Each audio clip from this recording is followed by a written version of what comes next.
ఎలాగ ప్రకటిస్తే దేవుడికి ఇష్టమో చెప్తున్నాడు అన్నమాట. ఇక్కడ ఎలా ప్రకటిస్తే దేవునికి ఇష్టము అనేటువంటిది ఇక్కడ తెలియపరుస్తున్నాడు అనమాట. నీ దేవుడు ఏలుచున్నాడని సియోనుతో చెప్పుచున్న వాని పాదములు పర్వతముల మీద ఎంతో సుందరములై ఉన్నవి అంటున్నాడు అనమాట. అదేంటండి, ముఖాన్ని చూసి సుందరంగా ఉంది అని చెప్పాలి కానీ పాదాలను చూసి సుందరంగా కనబడుతున్నాయి అంటే ఏంటండి చెప్పండి. ఎవరన్నా ఆ మనిషిని చూసినప్పుడు ఏం చూస్తారు? చూస్తారు కదా. కానీ మరి ఈయనేంటి ఇలా చెప్తున్నాడు ఏంటి అంటే రాంగ్గా చెప్తున్నాడు ఆయన. చెప్పండి, రాంగ్గా చెప్తున్నాడా? ఏం చెప్తున్నాడు ఆయన? పాదాలు నాకు ఇదిగో నీ దేవుడు ఏలుచున్నాడని సియోనుతో ఎవరైతే చెప్తారో వాళ్ళ పాదాలు నాకు ఎలా కనబడుతున్నాయి. ఇక్కడ పాదాలు అంటే పాదాలు కాదు కానండి, అలా ప్రవర్తన అన్నమాట.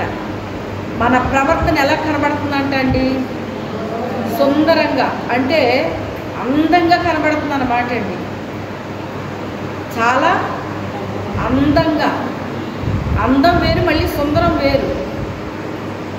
అందం కంటే ఎక్కువైంది సుందరము అనే మాట అన్నమాట. మొదట అందము అంటాము, తర్వాత ఏమంటాం దాన్ని? ఎస్తేరు ముఖం ఎలాగుందంట? అందమైన రూపమును సుందర ముఖమును కలిగినదై ఉన్నది అని రాయబడింది అనమాట. మరి అందానికి సుందరానికి వేరుంది కదా. రూపం చూస్తే అందంగా కనబడుతున్నట్ట, మళ్ళీ ఏమంటున్నాడు? సుందరంగా ఉంది ముఖం అంటున్నాడు. మళ్ళీ రూపం ఏంటి, మళ్ళీ ముఖం ఏంటి? చూడండి, చూడడానికి అందంగా ఉన్నారంట మళ్ళీ ముఖం ఎలా ఉందంటున్నాడు? సుందరంగా కనబడుతుంది అన్నాడు అనమాట అండి. అయితే ఇక్కడ ఆయనకి కూడా మనము సువార్త ప్రకటిస్తున్నారు చాలామంది, మంచిదే. కానీ ఏమి సువార్త ప్రకటిస్తే ఇష్టమంట దేవుడికి? సమాధాన సువార్త. ఈ సమాధాన సువార్త అంటే ఏంటండి? సమాధాన సువార్త అంటే ఏంటి?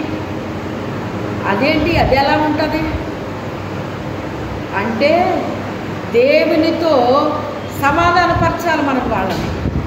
ఎదుటి వాళ్ళని ఏం చేయాలంటే మనం దేవునితో సమాధానం వాళ్ళకి కలుగు చేయాలంటండి. వాళ్ళకి దేవునికి సమాధానం ఎప్పుడు పోయింది? పాపం చేసినప్పుడే సమాధానం పోయిందండి. నా జీవితంలో ఏంటో కానండి సమాధానం లేదండి. నా జీవితంలో సమాధానం లేదండి. నా కుటుంబంలో సమాధానం లేదండి. నా బిడ్డలకి నాకు సమాధానం లేదండి. నా భర్తకి నాకు సమాధానం లేదండి. లేకపోతే నా ఇంటి వారికి నాకు సమాధానం లేదండి. నా బంధువులకి నాకు సమాధానం లేదండి. ఇలాగ సమాధానం గురించి చెప్పుకుంటూ పోతే చాలా విషయాలు ఉంటాయి అన్నమాట అండి. అయితే ఇక్కడ ఈయన మాట్లాడేది దేని గురించి మాట్లాడుతున్నాడు? ఈయన ఏ సమాధానం గురించి ఈయన మాట్లాడుతున్నాడు? దేవునితో మీరు సమాధానముగా ఉండండి అని చెప్పాలి. చెప్పేవాళ్ళు ఏం చెప్పాలట? దేవునితో మీరు సమాధానంగా ఉండండి అని చెప్పాలి. దేవునితో మీకు సమాధానం ఉందా? మీరు ప్రార్థిస్తే ఆయన ఆలకిస్తున్నాడా? మీరు ప్రార్థిస్తే ఆయన అంగీకరిస్తున్నాడా అని చెప్పి మరి చాలామంది మరి చెప్పే విషయాలు ఎలా ఉన్నాయంటే మీరు కన్నీటి ప్రార్థన చేసేయండి ఆయన అంగీకరించేస్తాడు అంటున్నారండి. కన్నీటి ప్రార్థన చేస్తే అలాగే అంగీకరిస్తాడండి? అది ఆయనకి అంగీకారంగా ఉండాలి కదా. మనం చేసే ప్రార్థన ఆయనకి అంగీకారంగా ఉండాలా లేదా? ఎప్పుడు ఏడవని మీ బిడ్డలో కన్నీళ్ళు పెడితే అప్పుడు మీ మనసు ఏమనిపిస్తుంది? ఏంటి ఈ బిడ్డ ఎప్పుడు ఏడవలేదు, ఈ పిల్లోడు ఎప్పుడు ఏడవలేదు, ఈ పిల్ల ఎప్పుడు ఏడవలేదు, పిల్ల ఎందుకు ఏడుస్తుంది అని మీ హృదయం ఏమైపోద్ది? కదిలించబడిపోతుందండి. చీటికి మాటికి ఏడుస్తున్నాడు అనుకోండి, ఏడుస్తుంది అనుకోండి, మీరు లెక్క చేస్తారా? లెక్క చేస్తారా? అది అంతేనండి, ఏడుపు కొట్టిది ఎప్పుడు చూసినా ఏడుస్తూనే ఉంటుంది. అది ఏడుపు కొట్టోడు ఎప్పుడో ఏడుస్తూనే ఉంటాడండి. అంటే అయిన దానికి కాని దానికి కూడా ఏడుస్తూనే ఉంటాడు అని మీరు లెక్క చేస్తారా? ఎవరిని లెక్క చేస్తారు మీరు? ఎప్పుడు ఏడవనటువంటి వాళ్ళు కన్నీళ్ళు పెట్టారంటే ఎందుకు పెట్టారు వీళ్ళు? ఎప్పుడూ కన్నీళ్ళు పెట్టరు కదా, ఎందుకు కన్నీళ్ళు పెట్టారు వీళ్ళు? వీళ్ళ కన్నీళ్ళకి గల కారణం ఏంటి అనేటువంటిది ఉంటుందన్నమాట. నా జీవితంలో నేను చిన్న వయసు నుంచి దేవుణ్ణి ఎప్పుడు అంగీకరించానో కూడా నాకు తెలియదు అన్నమాట అండి.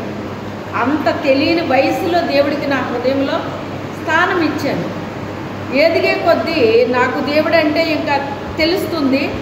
తెలిసినప్పుడు ప్రభుతో ఆయన నాకు ఒక తండ్రిలాగా, ఒక ఫ్రెండ్ లాగా, లేకపోతే అలాగే ఒక అన్నలాగా, ఒక తమ్ముళ్ళలాగా, ఒక అక్కలాగా, ఒక చెల్లిలాగా అలా భావించుకొని నేను ఆయనతో సంభాషణ మొదలుపెట్టాను. ఆయనతో నేను ఒక ఫ్రెండ్షిప్ చేస్తున్నాను, లేకపోతే ఒక సంభాషణ చేస్తున్నాను. ఒక తండ్రితో మాట్లాడని రీతిగా నేను ఆయనతో మాట్లాడుతున్నాను. మాకిద్దరికి ఫ్రెండ్షిప్ అయిపోయింది. ఒక తండ్రి బిడ్డలాగా మేము జీవిస్తున్నాం ఉన్నదండి నా పరిస్థితి. అప్పుడు నేను ఆయన ఏదైనా అడిగినప్పుడు, అడగడం అంటే మనసులో అనుకుంటే జరిగిపోయేదండి. మనసులో అనుకుంటే జరిగిపోయినప్పుడు నేను ఏడుస్తాను. ఆయన ఏడవను. నేను అవ్వకపోతే ఏడుస్తారు కానంటే అయితే ఏడుస్తారా ఎవరన్నానే? అడగగానే తల్లిదండ్రి ఇచ్చేస్తే ఎవరన్నా ఏడుస్తారా పిల్లలు? ఏడాల్సిన అవసరం లేదు ఇంకా అక్కడ. అలా గడిచిపోతున్నాయి. నా మనసులో అనుకున్నది జరిగిపోతుంది, నాకు ఏడ్చే అవసరం లేదు. మొదటిసారిగా ఉపవాసం ఉన్నానంటే అయ్యగారి కోసం ఉన్నానని చెప్పాను. నేను చాలాసార్లు చెప్పాను మీకు. అప్పుడు ఆయనకి ఒక సబ్జెక్ట్ పోయింది, అది పాస్ అయ్యారు ఆయన. అది పోతుందని దేవుడు చెప్పాడు. మళ్ళీ తర్వాత అది సెకండ్ క్లాస్ వస్తుందమ్మా అని చెప్పాడు. రెండు చూపించాడు దేవుడు నాకు. రెండు నమ్మాను నేను. అక్షరాలు అదే జరిగింది ఆయన. ఇక్కడ దేవుడు నాకు చూపించింది, అక్కడ ఆయనకి జరిగింది, రెండు ఒకటైనవి అన్నమాట. అయితే అప్పుడు కేవలం నేనేమున్నాను, ఆయన ఎప్పటి వరకు రాస్తారో ఎగ్జామ్ 2 గంటల వరకు ఉంటుంది అన్నారు ఆయన. 2 గంటల వరకు మాత్రమే నేను ఉపవాసం ఉన్నానండి. నేను ఎవరికీ చెప్పలేదు. కనీసం మా ఇంట్లో మా అమ్మగారికి మా నాన్నగారికి కూడా తెలియదు. నాకు ఎవరికి చెప్పడం, ఎవరికి తెలియపరచడం ఇష్టం ఉండదండి. దేవుని విషయాల్లో అది దేవుడికి నాకు తప్ప ఇంక రెండో వాళ్ళకి నేను తెలియపరచడం నాకు ఇష్టం ఉండదు. అలాగ రహస్యంగా నేను ఉన్నానండి ఆ ఉపవాసం. ఆ ఉపవాసానికి జవాబు వచ్చేసింది. అంటే ఎందుకున్నావమ్మా, ఎప్పుడూ ఉండదు, అప్పుడు ఎందుకున్నావు అని మీరు అడగవచ్చు. ఇది ఇంజనీరింగ్ కదా, మరి పెద్ద చదువు కదా, దీనికి ఏం చేయాలి? ఉపవాసం ఉంటే బాగుంటుందని నేనే అనుకున్నాను. అనుకుని ఉపవాసం ఉంటే పోయింది అది. అదేంటి ప్రభు, నేను ఉపవాసం ఉన్నాను కదా, పోవడం ఏంటి? ఎప్పుడు నేను ఉపవాసం ఉండను, ఇప్పుడు ఉన్నందుకు పోయిందా ఏంటి నాయనది? ఇది ఏం చేస్తావో నాకు తెలియదు, పాస్ అవ్వాలి తండ్రి అని ప్రార్థన చేశాను.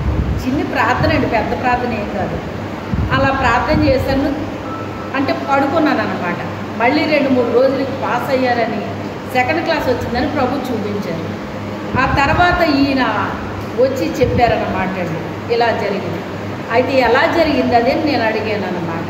అడిగినప్పుడు గ్రేస్ మార్కుల కింద కలిపారు, కొన్ని ఎప్పుడు కలపరు కానీ కలిపారు ఈ సంవత్సరం అని చెప్పారన్నమాట అండి. అంటే ఈ కార్యం ఎవరు చేశారు అంటే దేవునికి అసాధ్యమైనది. ఆయన ఏమంటాడు, నాకు అసాధ్యమైనది ఏదైనా కలదా? చాలామంది అనుకునేది ఏంటంటే డబ్బు ఉంటే చాలు ఏదైనా జరుగుతుంది అనుకుంటారండి. అది చాలా తప్పండి. ఆస్తి ఉంటే మనం బ్రతికేయచ్చు అనుకుంటారండి. చాలా తప్పండి. ఇందాక ఒక సెల్లో ఒక మాట చూశాను అన్నమాట. ఫోన్లో నుంచి డబ్బులు మొత్తం లాగేస్తున్నారటండి, బ్యాంకులో నుంచి డబ్బులు లాగేస్తున్నారటండి. అంత మోసం వచ్చేసిందంటే అంటే ఎక్కడైనా సెక్యూరిటీ ఉందా? మీరు బ్యాంకులో దాచుకుంటే ఉందా? సెల్లో పెట్టుకుంటే ఉందా? ఎక్కడైనా ఉందా అండి? చెప్పండి. చాలామంది డబ్బులు ఎక్కడ పెట్టుకుంటున్నారు? ఇప్పుడు మనం ఒక షాపింగ్కి వెళ్ళామనుకోండి, ఫోన్పే చేస్తున్నారు. దేవుని స్తోత్రం, అది చేయటం కూడా రాదు నాకు. దాని జోలికి వెళ్ళను నేను. అందుకే నాకు ఉంటే కొనుక్కోవడం, లేకపోతే లేదు. అది అవసరమైతే కొంటాను, లేకపోతే లేదు.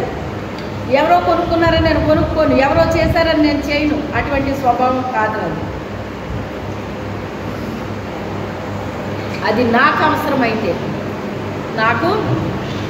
అవసరమైతే నేను దాన్ని కొనుక్కుంటాను. అది కూడా డబ్బులు ఉంటే కొనుక్కుంటాను. డబ్బులు లేకపోతే అప్పు చేసి పప్పుగూడు చేయడం నాకు అస్సలు ఇష్టం ఉండదండి. మరి అది మొదటి నుంచి ఉందండి ఆ యొక్క స్వభావం.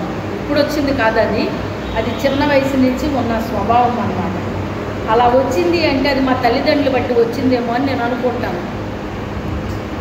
ఆ రీతిగా మా వాళ్ళు కూడా అలాగా చేసేవారు కాదు, ఇష్టం ఉండేది కాదు వాళ్ళకి. ఒకవేళ ఏ యొక్క అవసరం నిమిత్తమైన అప్పు చేశారంటే, ఒక పెళ్ళికి కావచ్చు, లేకపోతే ఏదైనా ఇల్లు కట్టినప్పుడు కావచ్చు, చేస్తే అది తీర్చే వరకు మనశ్శాంతి ఉండేది కాదు వాళ్ళకి.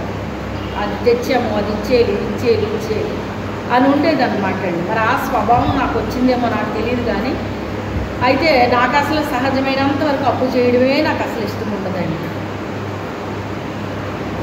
మరి ఇది మంచిది అనుకుంటారో చెడు అనుకుంటారో నాకు తెలియదు. కానీ అలాంటి స్వభావం మనకు ఉన్నంతలో మనం ఉండాలి, మనల్ని మించి మనం వెళ్ళకూడదు. అదే మీకు కూడా చెప్తాను, నా స్వభావం ఇది, నేను ఇలా చేస్తాను, మీరు కూడా అలా చేస్తే మంచిది అని చెప్తాను అన్నమాట. ఎందుకు అంటే మనల్ని మించిపోయి పరిగెట్టామనుకోండి, ఏమవుతాం, మనం కష్టాల పాలవుతామా? అవుమా? మన మొహం మీద ఎవరు అనరు, మన వెనకాల చాలామంది మాట్లాడతారు. వీళ్ళకి ఏమైనా ఉంటే అండి వీళ్ళు అస్సలు పట్టుకోలేమండి, వీళ్ళు అదండి ఇదండి అని అంటారు. ఎవరో ఏదో అనుకుంటారని ఎప్పుడు కూడా చేయకూడదండి.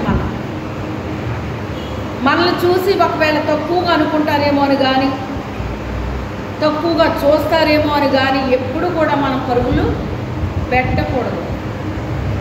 ఎంతైనా మనకున్నంతలో చేసుకోవడం చాలా మంచిదండి. మనకున్నంతలో పరిగెట్టడం మంచిది. మనల్ని మించి ఎప్పుడు కూడా మనము పరుగు పెట్టకూడదండి. చాలా నష్టాలు వచ్చేస్తాయండి, చాలా నష్టాలు వస్తాయన్నమాట. అప్పుడు నిన్ను చూసి నవ్వే వాళ్ళే ఉంటారు, కానీ నీకు సహాయం చేసేవాళ్ళు ఎవరు ఉండరు. అది అనుభవపూర్వకంగానే ఉండొచ్చు, లేకపోతే ఎదుటి వాళ్ళని చూసి కూడా మనము తెలుసుకోవచ్చు. ఇలాంటి విషయాలు చాలా ఉంటాయి. ఇలాంటివి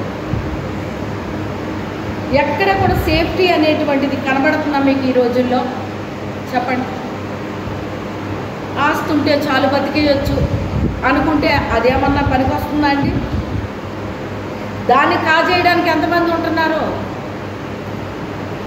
ఈ మాటనే దేవుడు ఏం చెప్తున్నాడంటే ఒకరితోటి, ధనాపేక్ష కలిగిన పరిసయ్యులారా, మీ ధనం ఎక్కడ ఉండునో మీ హృదయము అక్కడ ఉండును అన్నాడు. ఎందుకన్నాడు ఈ మాట? ఆయన ధనాన్ని కోరుకుంటున్నారంట. వాళ్ళు ఏం చేస్తున్నారు? కోరుకుంటున్నారంట. నాకు మొన్న కలలో 2 స్త్రీలను చూపించాడు దేవుడు నాకు. వాళ్ళిద్దరూ కూడా భర్తలు పోగొట్టుకున్న వాళ్ళే. కానీ వాళ్ళిద్దరూ ఒకరు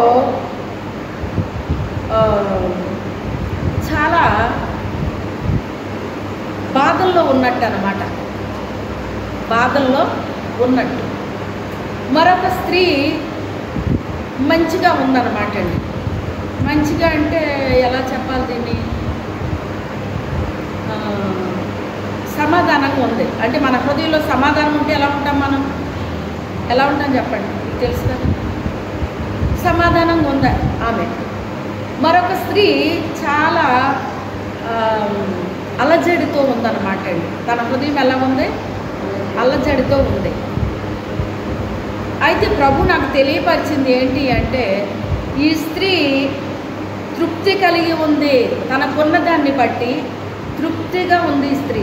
అందుకే ఈమె హృదయంలో సమాధానం ఉంది అన్నాడు దేవుడు. మరొక స్త్రీని చూపించి ఆమెకు తృప్తి లేదు, శరీర విషయాల్లో ఏ విషయంలో కూడా తృప్తి పడట్లేదు ఆమె. అందుకే ఆమె అనేకమైన ఇబ్బందులకి గురైపోయి ఆమె హృదయంలో సమాధానం లేకుండా బతుకుతుంది అన్నాడు దేవుడు. 2 స్త్రీలు కూడా భర్తలు పోగొట్టుకున్న వాళ్ళే. చూసారా? ఈ తృప్తి అనేటువంటిది ఎవరికి ఉంటుందని చెప్పాడు? కీర్తనలో రాస్తే ఏమన్నాడు? దీనులు భోజనము చేసి తృప్తిగా ఉంటారు అని రాశాడండి. అంటే దీని అర్థం ఏంటి? ప్రభువా, ఈరోజు ఈ ఆహారం పెట్టావు, నీకు స్తోత్రం తండ్రి అని చెప్పుకుంటారటండి. అంటే వీళ్ళు ఒక రకంగా మనం చెప్పుకోవాలి అంటే మన భూ సంబంధించిన విషయంలో చూస్తే ఇది ఎవరికి చెందుతుంది మీరు చెప్పండి? ఎవరు అలా తృప్తి పడతారో చెప్పండి? మనుషులు కాదు, మనుషులు కాదు. పక్షులు చూసారా? వాటిని ఏం చెప్పాడు దేవుడు? అవి విత్తవు కోయవు, విత్తనాలు వేయవు, పంట కొయ్యవు, కొట్లలో కూర్చుకోవు, కానీ అవి ఎలాగున్నాయంట? అమ్మయ్య, ఈ రోజున ఆహారం పెట్టావు నాయన, నీకు స్తోత్రం తండ్రి అంటున్నాయంట. ఏమంటున్నాయి? ఈ రోజు నీ ఆహారం పెట్టావు నాయన, నీకు స్తోత్రం తండ్రి అని చెప్పుకుంటున్నాయంట. కానీ మనిషికి ఎంత ఇచ్చినా కూడా దేవుడు ఏముంటలేదంటండి? తృప్తి ఉండట్లేదంటండి. కానీ ఎవరికి ఉందని చెప్పాడు? దీనులు తృప్తి పడుతున్నారన్నాడు ఆయన.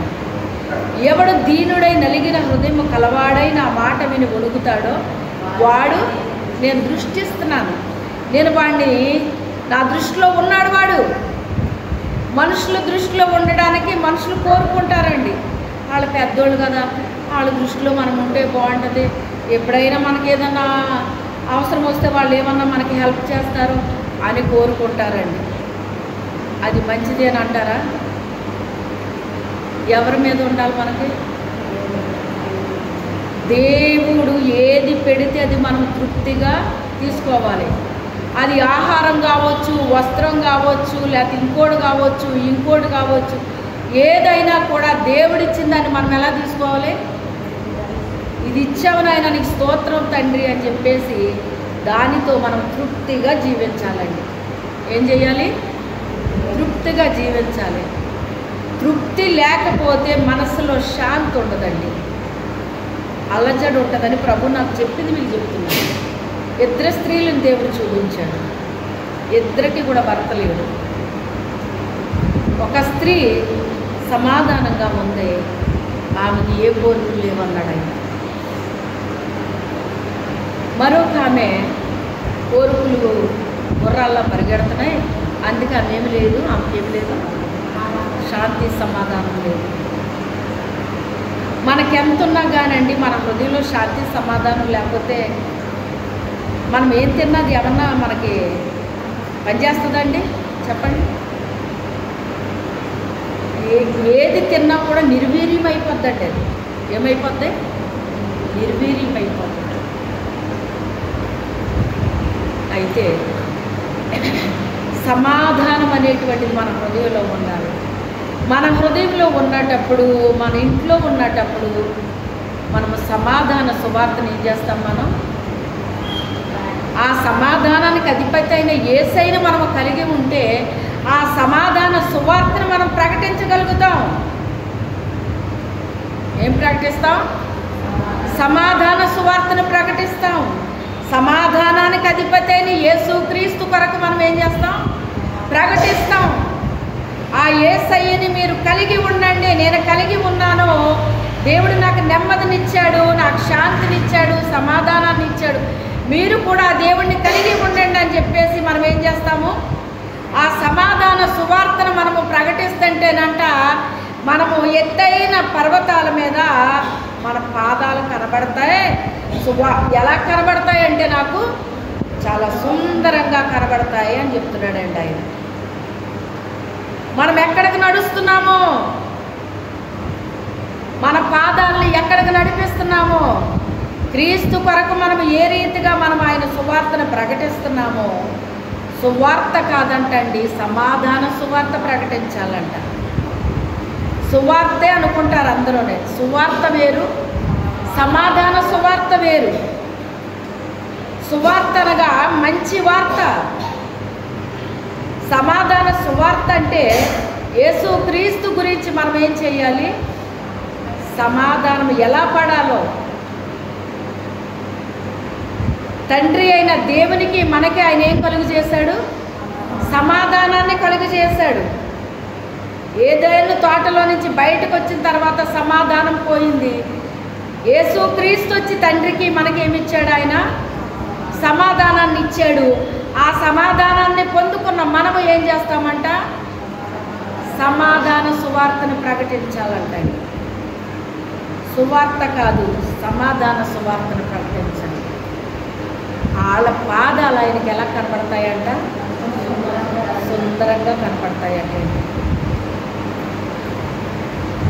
రాజకుమార పుత్రిక, నీ పాదరక్షలతో అంటే చెప్పులు ఎంత అందంగా నడుస్తున్నావు నువ్వు అంటున్నాడు. పరమగీతం 7వ అధ్యాయం అనుకుంటా మొదటికి వచ్చింది.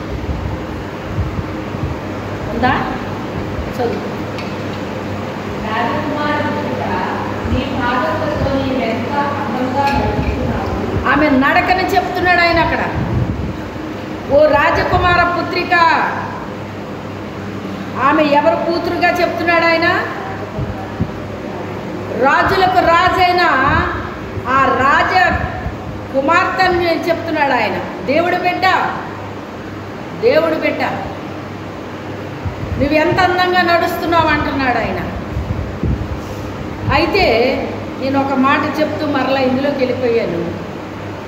కన్నీరైతే రాలేదు, ఉపవాసం అయితే ఫుల్ రోజు కూడా నేను ఉండలేదు. ఒక హాఫ్ డేగా తీసుకొచ్చేమో, 2 గంటల వరకు ఉన్నానంటే. కానీ పని అయిపోయింది. కన్నీటి ప్రార్థన ఎప్పుడు ప్రారంభమైంది అంటే మా ఆత్మీయ తండ్రి గారు చనిపోయిన తర్వాత నాకు కన్నీటి ప్రార్థన ప్రారంభమైంది. ఆయన చనిపోయారు, మేము వెళ్ళామండి. అక్కడికి వెళ్ళినప్పుడు ఆ పాస్టర్ గారు కుమారుడు, నేను ఆయన అన్నయ్య అని పిలిచేదాన్ని, అన్నయ్య వదినని పిలిచేదాన్ని, అందరినీ అన్నండి నేను. అలా ఆత్మీయ తండ్రి గారు బిడ్డ కనుక అలాగా నాకు పిలవాలని అనిపించింది. అమ్మ, నాన్నగారి మీద చెయ్యేసి ఫోటో తీస్తారు అన్నాడు ఆయన. నేను నిజానికి ఏ శవాన్ని ముట్టుకోనండి నేను. మరి ఎందుకో పరిశుద్ధాత్మ దేవుడు నన్ను ఎప్పుడు ఎవరిని కూడా ముట్టుకోనివ్వలేదు. కనీసం మా తల్లిదండ్రులు కూడా నేను ముట్టుకోలేదండి. నేను ముట్టుకోకూడదని కాదు, ఏమని కాదు, ఎందుకనో నన్ను ఎవరిని కూడా తాకనివ్వలేదండి దేవుడు. కానీ మా పాస్టర్ గారిని మాత్రం ఆయన అలా చెప్పేటప్పటికి నేను ఎక్కడ చెయ్యాలి ప్రభువా, నేను ఎక్కడ చెయ్యాలి ఇలాగనేసారు వెంటనే. ఇప్పుడు నేను ఎంతమందిలో నేను చెయ్యకపోతే బాగుంటుందో చెప్పండి. జనం అందరూ ఉన్నారండి చుట్టూని, ఇంకా తీసుకెళ్ళడానికి సిద్ధంగా ఉన్నారు.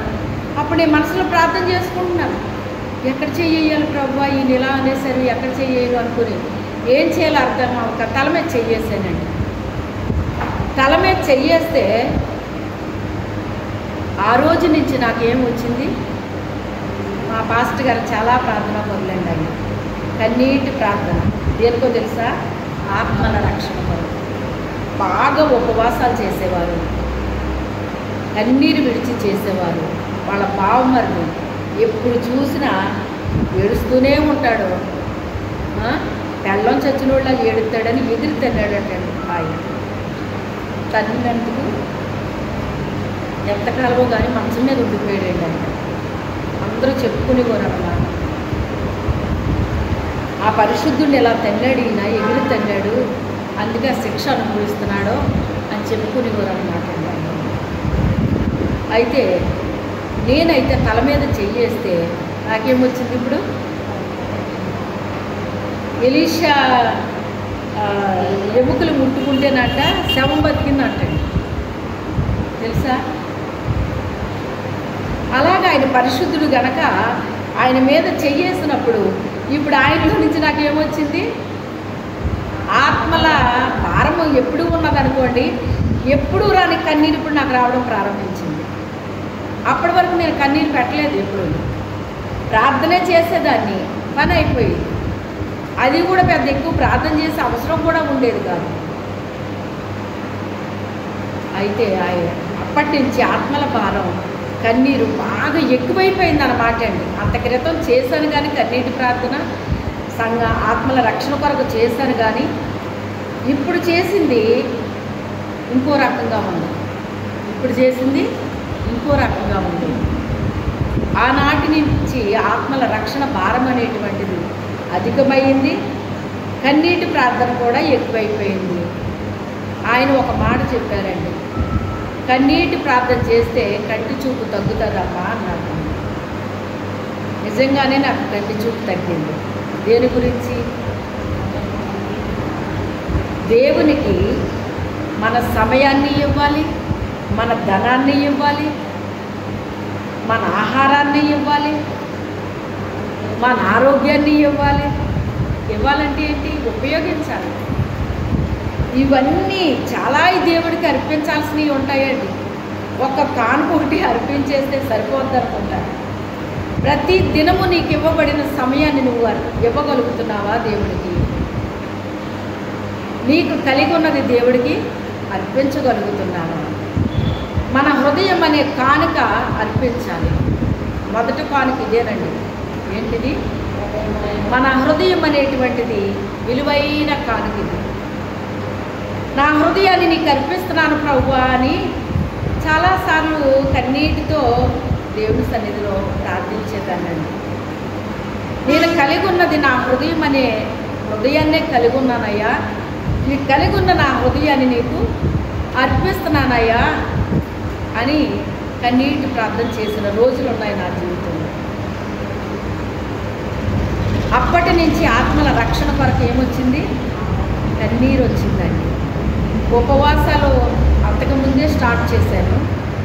అధికమైన ఉపవాసాలు చేయటం జరిగింది. కన్నీరు విడిచాను. ఒక సంఘము అభివృద్ధి పొందిందండి. అనేక ఆత్మల రక్షణలోకి వచ్చినాయండి.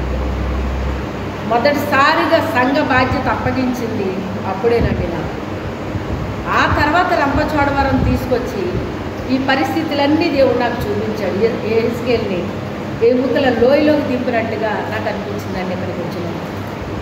ఆ అనుభవం కలిగింది నాకు. అయితే ఏది ఏమైనప్పటికైనా ఆ రీతిగా అంచెలంచెలుగా అనుభవాలు నా జీవితంలో మారడం ప్రారంభించింది. ఏం చేసినాయి? మారడం ప్రారంభించింది. ఆయన ఇలా చనిపోయారు, వెంటనే నాకు సేవ అప్పగించేశాడు దేవుడు. హల్లెలూయా. ఎప్పటి నుంచో దేవుని కొరకు నేను ఇంచుమించుగా నాకు 7వ సంవత్సరం నుంచి ప్రకటించానేమో అని నేను అనుకుంటున్నానండి. 2వ తరగతి నుంచి ప్రారంభించాను.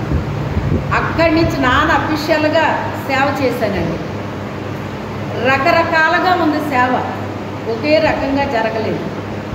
సువార్త అయితే ఆ ఏజ్ నుంచి నేను ప్రకటించడం ప్రారంభించాను. ఆ తర్వాత 2004లో నాకు మా ఆత్మీయ తండ్రి గారు చనిపోయారు. నాకు సేవ అప్పగించబడింది. అప్పుడు ముందే చూపించాడు దేవుడు నాకు. అప్పుడు సేవ నాకు ఇచ్చేసాడు ఆయన. అయితే నిన్న కాబోలనుకున్నాను అనమాట. ఇప్పటికి సేవలోకి అఫీషియల్గా ఇచ్చిన తర్వాత ఇప్పుడు 22వ సంవత్సరం వచ్చిందనమాట. ఎంత వచ్చింది? కానీ నాకు ఇస్తానన్న దానికోసం నేను ఎదురు చూస్తున్నాను. ఇంచుమించుగా 15 సంవత్సరాలప్పుడు ఒక మాట దేవుడు నాతో మాట్లాడాడు. నేను ఊరు వెళ్ళానండి. ఆ రోజు మా పెద్దన్నయ్య మా పెద్దోదిన నన్ను ఎందుకో నువ్వు ఉండు పాప, నీకు బట్టలు పెడతామని ఆపేసి నన్నాళ్ళు బట్టలు కొన్నారు. నాకు వద్దన్నయ్య అని ఎంత చెప్పినా వాళ్ళు వినలేదు, ఎందుకో తెలియదు. బలవంతంగా నన్ను షాపుకి తీసుకెళ్ళి నాకు కొన్నారండి. కొట్టమే కాదు, ఆ మరుసటి రోజు మా చెల్లి గారు గృహప్రవేశం అన్నమాట. అంటే మా పిన్ని గారు అన్నమాట. అక్కడికి వెళ్ళాలి. మా వదిన అందే, పాప నువ్వు ఈ బట్టలు కట్టుకుని రావాలి రేపు అని చెప్పేసి వస్తానే మిషన్ దగ్గర ఇచ్చేసింది. రేపే ఇచ్చేయాలని మేము ఊరు వెళ్ళాలని చెప్పేసి మరుసటి రోజు రప్పించేసాయి. మొత్తం మీద కొత్త బట్టలు కట్టుకుని నన్ను అక్కడికి తీసుకెళ్ళారు. మా ఊళ్ళు మేమందరం కలిసి వెళ్ళామండి. అక్కడ మళ్ళీ మా చెల్లి నాకు బట్టలు పెట్టింది. నువ్వు ఎప్పుడు రావక్క అని చెప్పేసి బట్టలు పెట్టింది.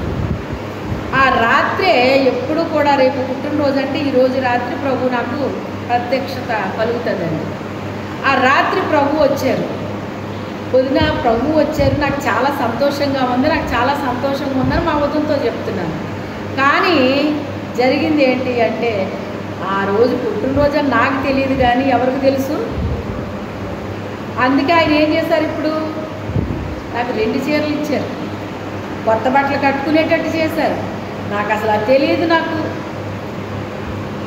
వచ్చేసాం. వచ్చేసిన తర్వాత ఇద్దరు భోజనం చెప్పారండి. నేను అసలు తినలేను, ఎక్కువ తినలేనండి. నేను ఇద్దరు భోజనం చెప్పారు. ఎవరినే కాదనడానికి లేదు. మీరు మా ఇంట్లోకి అడుగు పెడితే మాకు ఆశీర్వాదం అని ఒక పాస్టర్ గారు, అంటే ఆ పాస్టర్ అమ్మగారు అనమాట, బాగా బలవంతం చేసింది. వాళ్ళ అమ్మగారు ఇల్లు అది. మీరు అడుగు పెట్టాలి, మా ఇంటికి అడుగు పెట్టారు, మాకు ఆశీర్వాదం వచ్చింది, మా అమ్మగారింటికి కూడా మీరు అడుగు పెట్టాలి అని చాలా బలవంతం చేసింది. మా చిన్నాన్నగారు అబ్బాయి అనమాట, మా అన్నయ్య, ఎప్పుడు నువ్వు మా ఇంట్లో భోజనం చేయట్లేదురా, మా ఇంట్లో భోజనం చేయాలి నువ్వు అని ఆయన చెప్పారు. ఆ అన్నయ్య చెప్పిన తర్వాత వాళ్ళ ఇంట్లో తినకపోతే మరి ఫీల్ అవుతాడు కదండి. ఇప్పుడు వీళ్ళింటికి వెళ్ళకపోతే ఇది ఒక సమస్య, వాళ్ళ ఇంటికి వెళ్ళకపోతే ఎప్పుడు మా అన్నయ్య నన్ను ఇలా అనలేదు, అయ్యి బాబా అన్నయ్య దగ్గర వాళ్ళ ఇంటికి వెళ్ళాలి అనేసి మేము అనుకున్నాం అనమాట. వెళ్ళి పాప మీ అన్నయ్య పిలిచారు కదా, బాగోదు అనేసి మా వదినలు అన్నారు. సరే అనుకున్నాను. ఇంక వీళ్ళేమో వచ్చేసి నేను ఎప్పుడు వస్తానో నా కోసం వీళ్ళు ఎదురు చూస్తున్నారండి. ముఖ్యంగా ఆ ఉదయం నేను ఇంకా ఊరు వెళ్ళక ముందే స్నానం చేసి బట్టలు కట్టుకొని టిఫిన్ తిని ఇంటికి వెళ్ళి రెడీ అవ్వడానికి నేను ఇంటికి వెళ్ళాను అనమాట. అంటే అమ్మోళ్ళ ఇంటికి వెళ్ళాను, పెద్దన్నయ్య గారి ఇంటి దగ్గర నుంచి. అక్కడికి వెళ్ళినప్పుడు అద్దం ఉందన్నమాట అండి, అలా తగిలించి, అలా కిటికీకి తగిలించి పెద్ద అద్దం ఉందన్నమాట. అద్దం పక్కనే ఒక క్యాలెండర్ ఉందన్నమాట అండి. నా దృష్టి ఆ క్యాలెండర్ మీదకి వెళ్తుంది. ఎందుకు వెళ్తుందో తెలియదు, దూకుంటున్నాను కానీ నా దృష్టి అంతా దాని మీదకి వెళ్ళిపోతుంది. ఎందుకు వెళ్తుందో అర్థం అవ్వలేదు. సర్లే ఈరోజు దేవుడు ఏం వాగ్దానం ఇచ్చారు, ఎందుకు నా దృష్టి వెళ్తుంది దీని మీద అని చదివాను. నీకు మంచి పేరు ఖ్యాతి నీకు కలుగు చేస్తానన్నాడు ఆయన. హల్లెలూయా.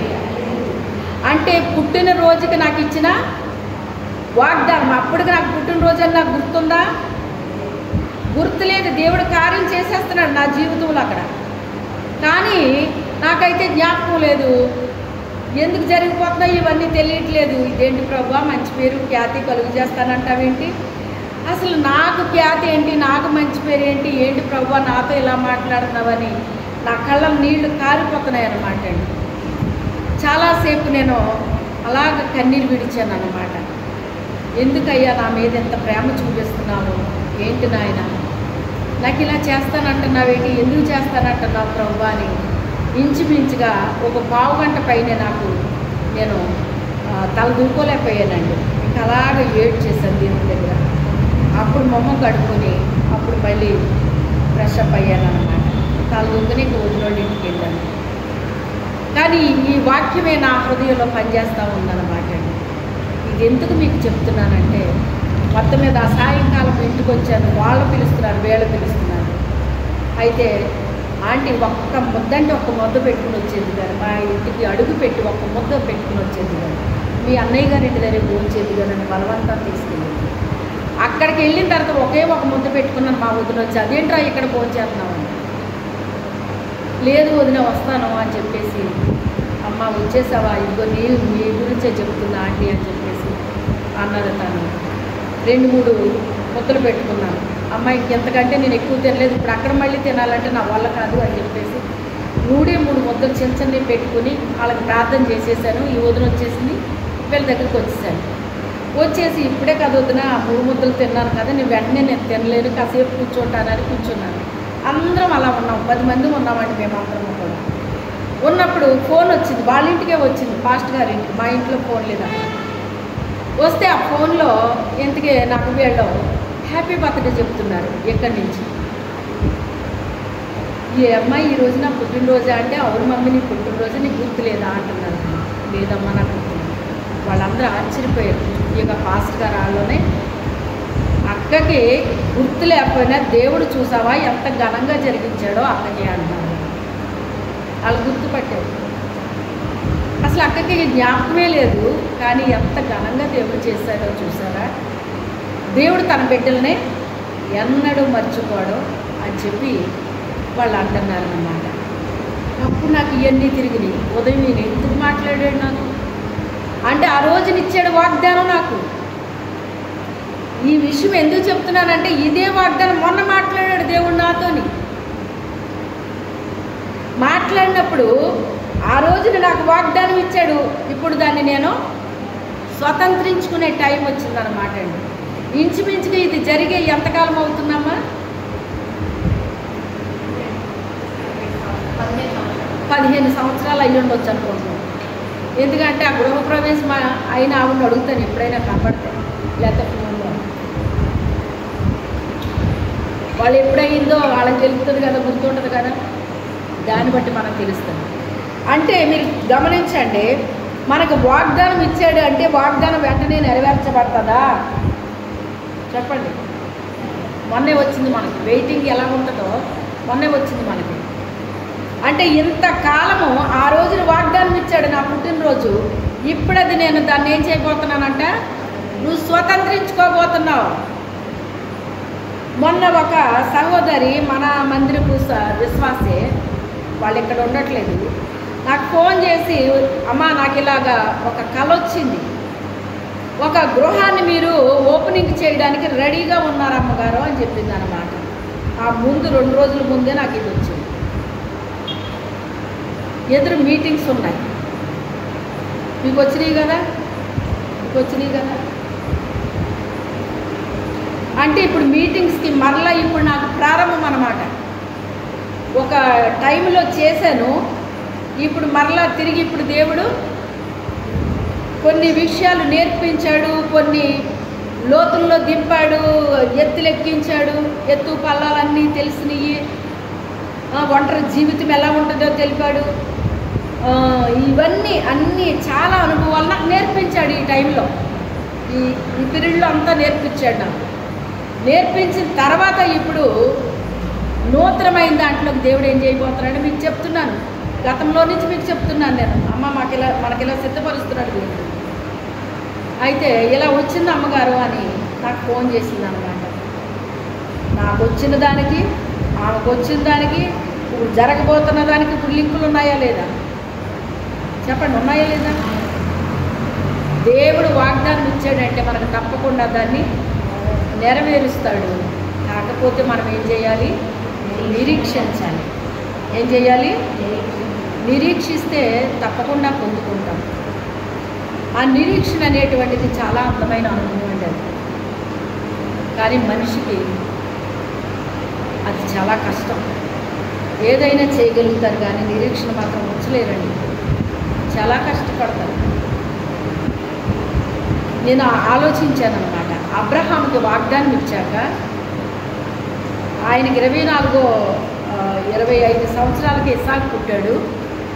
వాగ్దానం ఇచ్చిన 24వ సంవత్సరంలో వచ్చారు కన్యకుమార పరిశుద్ధాత్మ దేవుడు వచ్చారు వాళ్ళు. వచ్చి మళ్ళా ఈ కాలానికి వస్తాము, నీ కౌగిట్లో కుమారుడు ఉంటాడన్నాడు ఆయన. ఈ విషయాన్ని నేను ఎప్పుడూ ఆలోచించలేదండి, ఇప్పుడు ఆలోచించాను అన్నమాట. ఇప్పుడంటే ఇవన్నీ నాకు దేవుడిచ్చిన తర్వాత. అంటే వచ్చే సంవత్సరానికి నీ కౌగిట్లో కుమారుడు ఉంటాడు అంటే ఈ సంవత్సరంలో ఇప్పుడు ఏం చేయాలి?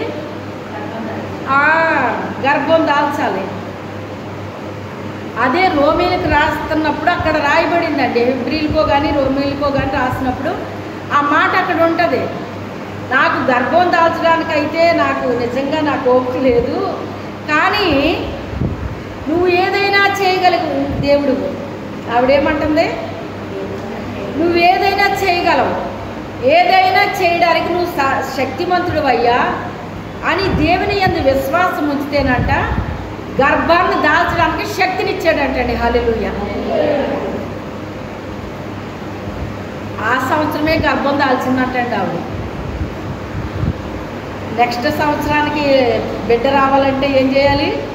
ఈ సంవత్సరంలోనే దాల్చాలన్నమాట అండి. అంటే నేను అనుకుంటున్నాను సహజంగా 9 నెలల నరైనా ఉండాలి కదా.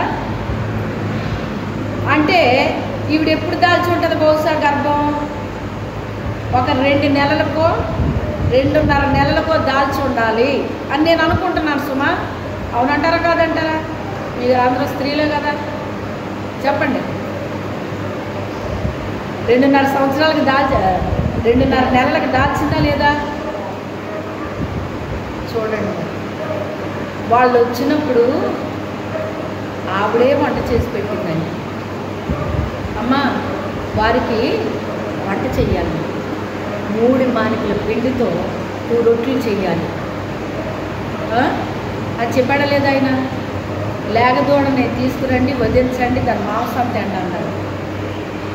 90 ఏళ్ల వయసులో ఆవిడకి ఆ వంట చిన్న వంట అంటారా? ఆగరు ఉంది, ఆగరికి చెప్పొచ్చు కదా ఆ మాట, కానీ ఆ మాట ఆవిడ చెప్పాడా ఆయన? ఎందుకంటే శారా మాత్రమే చెయ్యాలన్నా. ఎవరు చెయ్యాలి? ఆవిడే చెయ్యాలి. శారా అనే మాటకి రాజకుమార్తె అని అర్థమండి. మా పాస్టర్ గారు నన్ను పిలిచి, అమ్మ నీ పేరేంటి అని. నేను పాస్టర్ గారికి నా పేరు తెలుసు కదా, మళ్ళీ ఎందుకు అడుగుతున్నారు అనుకునేదాన్ని. శారా అండి అంటే, శారా అంటే అర్థం ఏంటో తెలుసమ్మా. అప్పుడు నాకేం తెలుసు, చిన్న వయసు కదా, తెలియదండి అన్నారు. శారా అంటే రాజకుమార్తె అమ్మ, తీ వాక్యం తీ అన్నారు. వాక్యం తీస్తే ఫుట్నోట్లో ఏమని ఉంది? రాజకుమార్తె అని. నువ్వు రాజకుమార్తెమమ్మా అని దేవుడే చెప్పాడండి ఆవిడకి. శారాయి అనే పేరు వచ్చింది ఆవిడకి, శారాగా నేను మారుస్తున్నాను. అబ్రహాము కాదు నీ పేరు, అబ్రాము కాదు అబ్రహాము అన్నాడు ఆయన. ఆవిడ గర్భంలో నుంచి రాజులు వస్తారన్నాడు. ఎవరు వస్తారన్నాడు? రాజులు వస్తారు. రాజులు అంటే అర్థం ఏంటో తెలుసా? దేవుని యొక్క బిడ్డలండి వాళ్ళు. అందరూ దేవుడి బిడ్డలమే కదండి అంటారు. అందరూ దేవుడి బిడ్డలమే. రాజులు అంటే వాళ్ళ దగ్గర లోపాలు ఉండవండి. ఏముండవు? అందంగా ఉన్నారు, లోపము లేకుండా ఉన్నారు. ఎవరాళ్ళు? మరి పరీక్షలకు నిలబడ్డారా లేదా వాళ్ళు? అంతకుముందు ఎంతమంది చెరగా వెళ్ళలేదు? వాళ్ళు ఎవరైనా అయ్యారా అలాగా? ప్రభు కోసం నిలబడ్డారండి. ప్రభు బయలుపరచబడ్డాడు అక్కడ. రాజులు మాత్రమే నిలబడతారండి. వాళ్ళలో లోపాలు ఉండవంట. మొన్న ఒక విషయాన్ని ప్రభు బయలుపరిచారండి. చాలాసార్లు మీకు ఫలాల గురించి చెప్తూ ఉంటాను నేను. శ్రేష్టమైన ఫలాలు ఉంటాయి, ఇలా గ్రేడింగ్ చేస్తూ ఉంటారు. లాస్ట్కి డ్యామేజ్ ఫలాలు ఉంటాయి అని చెప్పేసి చాలాసార్లు చెప్పారు, కానీ ఈ అర్థం నాకు రాలేదండి. ఇప్పుడు ఇచ్చిన అర్థం ఏంటి అంటే, డ్యామేజ్ ఫలాల్లో శ్రేష్టమైన ఫలం పెట్టడటండి. యజమాని ఏం చేయడు? డ్యామేజ్ ఫలాలన్నీ లాస్ట్ని పెడతాడు అనమాట. ఈ మొదట గ్రేడింగ్ జరుగుతూ ఉంటుంది. ఆ గ్రేడింగ్లో బాగా డ్యామేజ్ అయిపోయినవి చివరి ఉంటాయి, బాగా శ్రేష్టమైనవి మొదటి స్థానంలో పెడతాడనమాట. అంటే అవి లోపం లేని అన్నమాట అండి. ఏమి లేని? లోపం లేని. పొరపాటును కూడా డ్యామేజ్ ఫలం తెచ్చి వాటిలో పెట్టడం తెలుసా మీకు? డ్యామేజ్ ఫలం తెచ్చి మంచి ఫలం దగ్గర పెడితే అది కూడా ఏమైపోద్ది? డ్యామేజ్ అయిపోద్ది. పొరపాటును కూడా పెట్టడం. అలాగే ఈ శ్రేష్టమైన ఫలం కూడా డ్యామేజ్ ఫలంలో పెట్టడం అసలు పెట్టడం. ఒకవేళ పొరపాటున అది అందులో కలిసినా అది మళ్ళీ తీసి అక్కడ పెడతాడు, శ్రేష్టమైన ఫలంలోనే పెడతాడు. అంటే డ్యామేజ్ ఫలము అంటే కొంత మట్టుకే ఉపయోగపడుతుందట అండి. అది ఎంతవరకు? కొంత మట్టుకే ఉపయోగపడుతుందట, అంతా ఉపయోగపడుతుంది. అది మన బుద్ధికి సూచనగా కనబడుతుందంట. దేనికి? అందుకే బుద్ధి అనేటువంటి దానికి చాలా ప్రాముఖ్యత ఇచ్చాడండి దేవుడు. ఏమిచ్చాడు? ప్రాముఖ్యత ఇచ్చాడు. మన బుద్ధి అంట స్వస్థ బుద్ధి కలిగి ఉండాలంటండి, నిబ్బరమైన బుద్ధి కలవారై ఉండాలంటండి. ఇంకా ఏమిచ్చాడు? శ్రేష్టమైన బుద్ధి, సుబుద్ధి. ఇలాగ మన బుద్ధికి ఇవి ఉండాలన్నమాట అండి. ఈ సుబుద్ధి ఉన్న, శ్రేష్టమైన బుద్ధి ఉన్న, స్వస్థ బుద్ధి ఉన్న, యోగ్యమైన బుద్ధి ఉన్న, ఇవన్నీ శ్రేష్టమైన ఫలాలు అన్నమాట. వాళ్ళ బుద్ధిలో డ్యామేజ్ లేదు. ఏమి లేదు? డ్యామేజ్ లేదు. క్రీస్తు కొరకల నిలబడతారన్నమాట. డ్యామేజ్ ఫలము అంటే అది కొంచెం కొంచెం మాత్రమే ఉపయోగపడుతుంది, అంత ఉపయోగపడుతుంది. అటువంటి ఆ వివరణ నాకు ఇచ్చారన్నమాట అండి. నిన్న మొన్న వచ్చింది ఇది నాకు. నిజంగానే ఇవన్నీ నాకు దేవుడు అలా అలా రిలీజ్ చేస్తున్నాడు అనమాట అండి. ఒక్కొక్కటి అలా చెప్పేస్తున్నారు అనమాట అండి. చిన్నప్పటి నుంచి చదువుతున్నాను ఈ వాక్యాన్ని, నేను వింటున్నాను. కానీ ఇప్పుడు చెప్పేది మీరు ఎప్పుడన్నా విన్నారా? ఇప్పటికి కొన్ని నేను చెప్పానా నాకు తెలియదు. కానీ కొత్త కొత్త విషయాలు దేవుడు ఏం చేస్తున్నాడు, మాతో మాట్లాడుతూ ఉన్నాడు. మీరు ఎంతమంది దీన్ని మీ హృదయంలో సేవ్ చేసుకుంటున్నారో నాకు తెలియదు, కానీ నాకు మాత్రం చాలా ఆనందంగా సంతోషంగా అనిపిస్తుంది.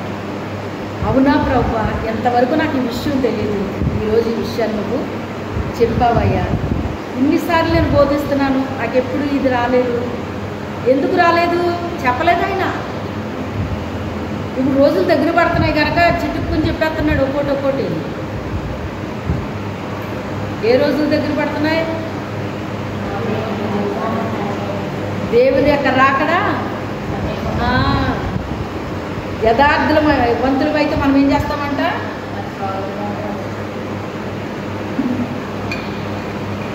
మన ప్రవర్తనని చక్కబెట్టేసుకుంటామండి.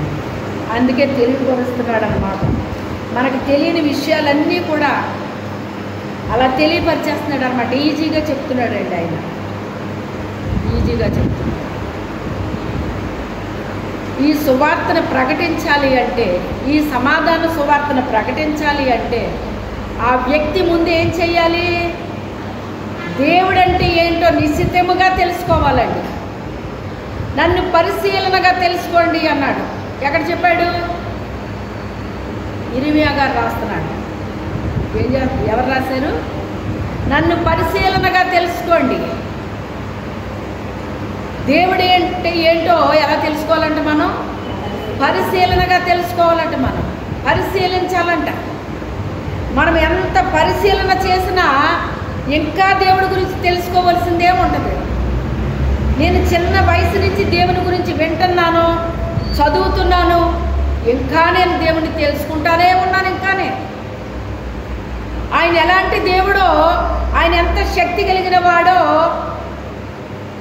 ఆయన బలం ఏంటో, ఆయన ప్రభావం ఏంటో అవన్నీ కూడా ఇంకా నేను ఏం చేస్తున్నాను, ఇంకా తెలుసుకుంటున్నాను. నేను ఇంకా తెలుసుకోవాలని నా ఆశ ఉంటుందండి లోపల, నా హృదయంలో. ఇంకా వీళ్ళేం చెప్తారో,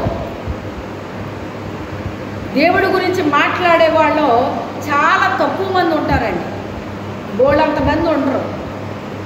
దేవుడి గురించి బాగా తెలుసుకోవాలి అనేటువంటి హృదయం కలిగిన వాళ్ళు, ఆయన్ని తెలుసుకున్న వాళ్ళు ఇంకా పరిశోధన చేస్తూనే ఉంటారు.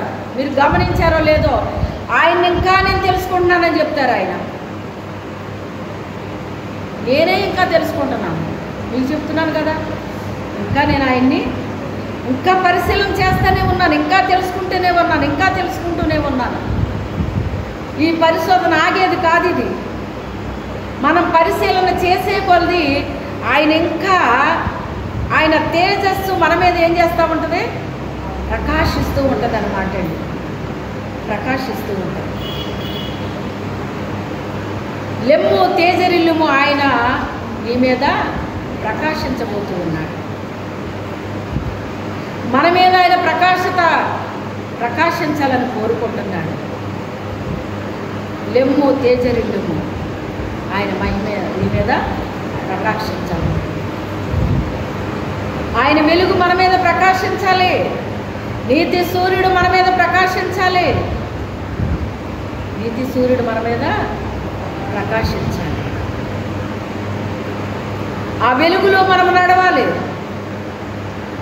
ఆ వెలుగు మార్గంలో మనం నడవాలి.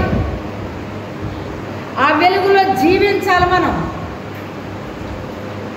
మన మీద ఆయన ప్రకాశిస్తున్నాడా? ఆ వెలుగులో మనం ఉన్నామా? ఆ వెలుగులో నడుస్తున్నామా? ఆ వెలుగును కోరుకుంటున్నామా? చీకట్లో నడుస్తున్నారా? చీకటిని కోరుకుంటున్నారా? ఎలా ఉన్నారు? ఏం ఆశపడుతున్నారు? దావీదు అంటాడు కదా, నేనైతే దేవుని మందిరములో పచ్చని ఒలీవ చెట్లా ఉండాలని నేను కోరుకుంటున్నాను అంటాడు. ఎలా ఉండాలని కోరుకుంటున్నాడట? దేవుని మందిరములో. ఆయన గొప్ప మహారాజు అండి, ఏది కావాలంటే ఆయన అది జరిగించుకోవచ్చండి. కానీ ఆయన ఆశ ఎలాగుందంట? ఏమన్నా పిచ్చిగారు పట్టింది దీనికి అనుకోరా ప్రజలు? చూసిన వాళ్ళు ఏమనుకుంటారు? అసలు ఇంత వైభవాన్ని వదిలేసుకొని మందిరంలో ఉంటానంటాడేంటి మనిషి? అది కోరుకుంటాడేంటి? నిజంగా పిచ్చోడే ఇతను, ఈ దేవరాజు అనుకోరా ప్రజలు? కానీ ఆయన ఏం కోరుకుంటున్నాడు? నీ మందిరములో నేను పచ్చని ఒలీవ చెట్లా ఉండాలనుకుంటున్నాను. ఆయన నాకు ఒక వరం ఇస్తావా? నీ మందిరంలో ఉండాలని నాకు ఆశగా ఉంది, నాకు ఒక వరంగా ఇస్తావని. ఎంత ఆశపడుతున్నాడో మీరు ఆలోచన చేయండి. మీరేమనుకుంటున్నారు? మీరు ఎలా జీవించాలని కోరుకుంటున్నారు? ఆయన ఎలా జీవించాలనుకుంటున్నారు? మీరు ఎలా జీవించాలనుకుంటున్నారు? ఆశ ఉండాలి మనకు. ఏముండాలి? ఆశ ఉండాలి. ఆశపడేది మంచిది, ఆశపడాలి మనం.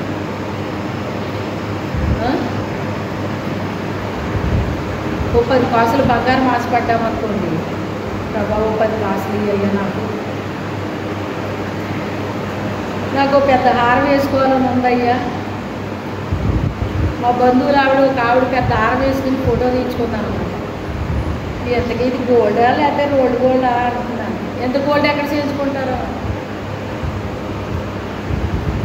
ఒక ఆశ, ఏదో హారం వేసుకోవాలని ఆశ.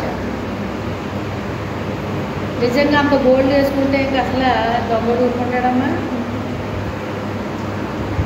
ఎక్కడ భద్రపరుచుకుంటుంది దాన్ని? అవునా కాదా? వంట ఒక ఎత్తు అయితే దాన్ని కాపాడుకోవడం అంతకంటే ఇది. మనసంతా అక్కడే ఉంటుంది. అదే చెప్పాడు కదా ఆయన, నీ ధనం ఎక్కడ ఉండునో అక్కడే ఉంటుంది. అక్కడ ఇంకోటి ఏంటంటే, వడ్డీలకి ఇచ్చే వాళ్ళకి వాళ్ళు తినరండి, తాగరండి, ఎంతసేపు దాచుకోవటమేనమాట. దాచి దాచి దాచి ఏమీ చేయలేరు. మనకి దేవుడు ఇచ్చిన దాన్ని తృప్తిగా తినాలని ఏం చేయాలి? మనం దాచి దాచి ఏం చేయగలుగుతామండి? చివరికి నష్టపోవటం తప్ప ఏమీ చేయలేము. అది కూడా దేవుడు మనకు అనుగ్రహించాలటండి. ఆ తినడానికైనా, త్రాగడానికైనా, ఉండడానికైనా దేవుడు మనకు అనుగ్రహిస్తే తప్ప దాన్ని అనుభవించలేమంటండి. మనం అనుభవించడానికి కూడా శక్తి ఇవ్వాలి అనేసి మరి ప్రసంగిలో రాస్తున్నాడు. ఒకడు అన్నపానాలు పుచ్చుకునంట సంతోషంగా హాయిగా నిద్రపోతాడటండి. అన్నీ ఉన్నవాడు నిద్రపోతాడండి? చెప్పండి, నిద్ర పడుతుందో? అన్నీ ఉన్నవాడు ఎన్ని ఆలోచనలో, ఎన్ని తలంలో. దేవుని స్తోత్రం. నా భారం అంతా యేసయ్య మీద వేసుకుంటానండి. దేని కొరకు ఆలోచించను. తండ్రి నువ్వే నాకు అంతానే, నువ్వే నాకు అంతాను, నువ్వే నాకు అంతాను అని నా భారం అంతా ఆయన మీద వేసుకుంటాను. అప్పుడు ప్రశాంతంగా ఉంటానండి. లేదు నా భారం నేను మోసుకుంటానని నేను ఆలోచనతో కూర్చుంటే నేను ఏమైనా బతుకుతానండి? ఈ సేవ చేయగలుగుతానా నేను? మీలో చాలామంది అనుకునే ఉండొచ్చు, బహుశా ఇంకా ఆంటీ గారు, అమ్మగారు ఏం చేస్తారు, ఇంకా ఇంక చేయలేరు అని అనుకుని ఉండొచ్చు బహుశా మీలో. అవునా కదా? ఎందుకంటే అప్పుడు అలా ఉన్నాను కనుక. అసలు నా మెమరీయే పోయిందండి. ఆ మెమరీ పోయిన దానికి మళ్ళీ ఎలా తీసుకొచ్చాడు దేవుడు? నన్ను బయటికి తీసుకొచ్చాడు. ఆ మెమరీ పోవడం అంటే అర్థం ఏంటంటే ఒక భూమిలో నాటేస్తాడటండి తీసుకెళ్ళి. ఏం చేస్తాడో భూమిలో నాటేస్తే విత్తనం కనబడుతుందా పైకి? కనబడదు. ఆ భూమిలో నాటబడిన వాళ్ళు కంటండి చీకటిగా అయోమయులాగా అయిపోద్దటండి బ్రతుకు. ఏం జరుగుతుందో తెలియదట. అప్పుడు కొద్ది కాలానికి అది మొక్క పైకి వస్తుందటండి. 2 బద్దలు, అందులో నుంచి 2 ఆకులు వస్తాయి పైకి. అలా మెల్లమెల్లగా చెట్టు పైకి వస్తూ ఉంటుంది అన్నమాట. అది భూమిలో నాటబడినప్పుడు కనబడిందా? కనబడలేదు. ఇప్పుడు పైకి మెల్లమెల్లగా రావడాన్ని బట్టి ఏమైంది? ఇప్పుడు అది అందరికీ కనపడుతుంది. అందరికీ కనపడితే దాన్ని తొక్కకుండా దేవుడు కాపాడాలంటండి. మళ్ళీ మనుషులు ఏం చేస్తారట? తొక్కేస్తారటండి. ఎంతోమంది తొక్కేస్తారట దాన్ని. అది భూమిలో ఉన్నప్పుడు చాలామంది దాన్ని తొక్కుకుంటూ అటు ఇటు తిరిగారటండి. అయినప్పటికైనా దేవుడు దాన్ని కాపాడాడట. కాపాడి బయటికి ఎప్పుడైతే వచ్చిందో కోళ్ళు పడవకుండా, మరి పశువులు తినకుండా, మనుషులు తొక్కేయకుండా అప్పుడు దేవుడు కాపాడడం ప్రారంభించాడంట. ఆ మొక్క ఏమైపోయింది? చివరికి అది చెట్టు అయిపోయింది. చెట్టు ఏమైపోయింది? వృక్షం అయిపోయింది. ఇది ఎవరి కృప? దేవుని కృప. ఎవరి కృప? దేవుని కృప. నిజంగా ఈ రోజు వరకు నేను ఇలా ఉన్నానంటే కేవలము దేవుని కృప, దేవుని కృప, దేవుని కృప. ఇంతకంటే ఏమీ లేదు ఇందులో. దేవుడికి మనకి ఎప్పుడైతే సమాధానం ఉందో మనము కూడా ఏం చేస్తామంట? అనేక మందిని సమాధానపరిచేటట్టుగా, దేవునితో వాళ్ళని అంటుకట్టేటట్టుగా ఆ సమాధాన సంగతులు వాళ్ళకి మనం తెలియపరుస్తాం. దేవుని గురించిన ఆ సమాచారాన్ని, ఆ సంగతులని వాళ్ళకి మనం ఏం చేస్తామంట? తెలియపరుస్తూ ఉంటామంటండి. ఎప్పుడైతే ఈ సమాధాన సువార్త అనేటువంటిది మనం చాటిస్తున్నామో ప్రజలకి, అప్పుడు మన పాదాలు దేవుడికి ఎలా కనబడుతున్నాయంట? సుందరంగా కనబడుతున్నాయటండి. సుందరంగా కనబడుతున్నాయంట. ఎంత ఆశ్చర్యమో చూడండి. అసలు పాదాలను ఎవరైనా లెక్క చేస్తారా? ఎవ్వరూ లెక్క చేయరు. కానీ ఆయన ఏం చేస్తున్నాడట? మన పాదాలను చూస్తున్నాడంట, మన నడకను చూస్తున్నాడంట. ఆ సమాధాన సువార్త అనే సిద్ధ మనసు అనే జోడును తొడుక్కోండి అని ఎఫెసీయులకు రాస్తూ చెప్తున్నాడు పౌలు గారు. ఈ జోడు ఎలాంటిదని చెప్తున్నాడు ఆయన? సమాధాన సువార్త అనే సిద్ధ మనసుకి పోలుస్తున్నాడు ఆయన. నీ మనసు సిద్ధంగా ఉండాలి. అదొక జోడుకి పోలుస్తున్నాడు ఆయన. ఇక్కడ ఈమె పరమగీతాల్లో ఆ చెప్పులు వేసుకుని ఏం చేసిందంట? అందంగా నడుస్తుందంట. కొంతమంది నాకే అలాగే ఉంటుందో తెలుసా మీకు? ఎగురుతో నడుపుతారండి. కొంతమంది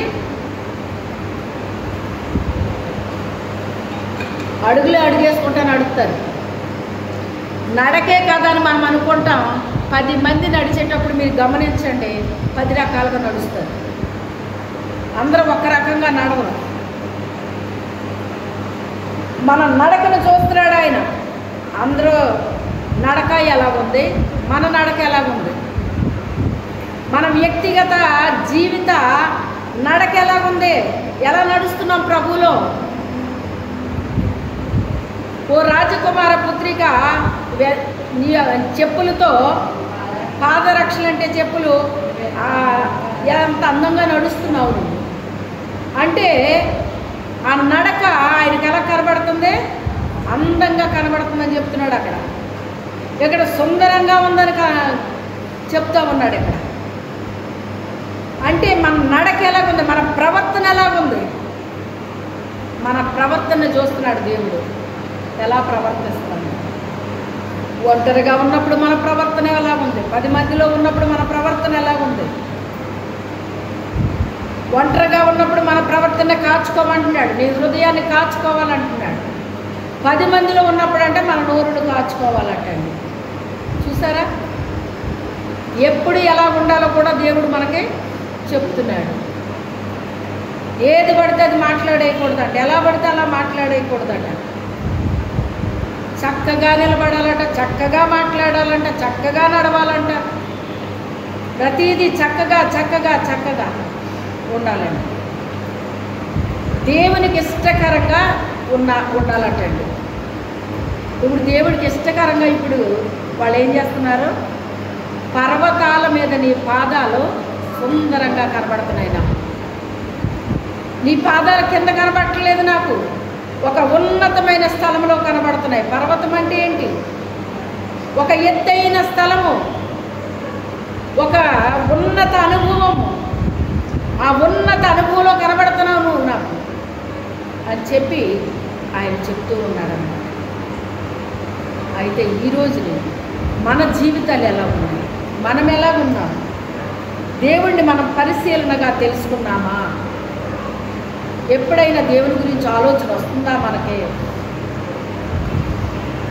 మనం ఎప్పుడైనా ఖాళీగా ఉన్నప్పుడు కానీ, పనులు చేసుకుంటున్నప్పుడు కానీ మనం ఏం చేయాలి? దేవుని గురించి ఆలోచన చేయాలి. నువ్వు ఖాళీగా లేకపోతే కనీసం పని చేసుకున్నప్పుడైనా ఏం చేయాలి? మనం ఆలోచించాలి. తండ్రి, నా జీవితంలో ఇవన్నీ జరిగిస్తున్నావయ్యా, నాకెంత సహాయం చేసావు ప్రభువా. నిజమే, నీతో నాకు సమాధానము కావాలయ్యా. నువ్వు సమాధానానికి అధిపతివి తండ్రి. ఆ సమాధానాన్ని నేను కలిగి ఉండాలి. నీ సమాధాన సువార్తను నేను అనేక మందికి తెలియచెప్పాలయ్యా. అంటే సమాధాన సువార్త అంటే నువ్వు మందిరం కట్టేసి ఇలా బోధించేయక్కర్లేదు. నీకు తెలిసిన వారితో ఆ సమాధాన విషయాలు నువ్వేం చేయాలి? చెప్పాలి, షేర్ చేయాలి. ఇతరులకు అనేక మందికి ఏం చేయాలి? నువ్వు షేర్ చేయాలి, తెలియపరచాలి. మనము తెలుసుకోవాలి, అనేక మందికి మనము తెలియపరచాలి. అట్టి కృప దేవుడు మనకు అనుగ్రహించును గాక. మీలో ప్రేరేపించబడిన వారు ఒకరు ప్రార్థన చేయండి.